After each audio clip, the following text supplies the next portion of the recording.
एक वर्ष सोनं खरेदी टाळा, वर्क फ्रॉम होम करा, पेट्रोल वाचवा. हे कोणत्याही आर्थिक तज्ञानं सांगितलं नाहीये, तर खुद्द पंतप्रधान नरेंद्र मोदींनी देशवासियांना हे आवाहन केलंय. यामागची मुख्य कारणे म्हणजे युद्धजन्य परिस्थिती. का आणि काय म्हणालेत मोदी सांगते.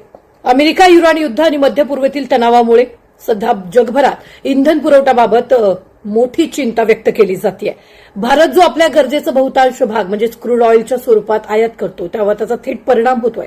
त्यामुळे पंतप्रधान मोदींनी लोकांना इंधनाचा वापर अतिशय काटकसरीनं करण्याचं आवाहन केलंय. म्हणजेच विनाकारण गाडी घेऊन फिरू नका, सार्वजनिक वाहतुकीचा वापर करा, मेट्रो सिटीजमध्ये मेट्रोचा वापर करा, कंपन्यांनी वर्क फ्रॉम होम पुन्हा सुरू करा, ऑनलाईन मीटिंग्स घ्या जेणेकरून इंधन वापर कमी होईल.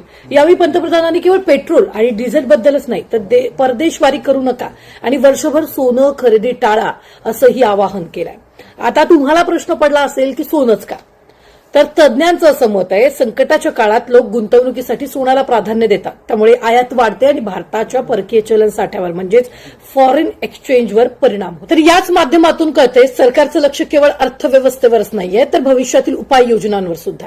जर युद्ध वाढलं तर इंधनाचे दर, वाहतूक खर्च, विमानाची तिकीट आणि दैनंदिन गरजाच्या वस्तूंवर सुद्धा त्याचा परिणाम होऊ शकतो.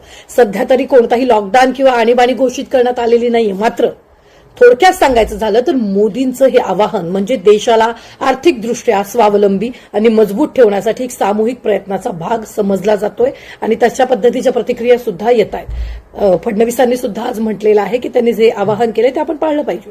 देशातील प्रत्येक नागरिकांनी संसाधनाची बचत केली पाहिजे आणि स्वदेशी वस्तू वापरल्यात, अनावश्यक आयात टाळली तर भारत आर्थिकदृष्ट्या अधिक मजबूत होऊ शकतो. आता या आवाहनाला देशवासियांचा किती प्रतिसाद मिळतो याकडे सगळ्यांचं लक्ष लागलेलं आहे.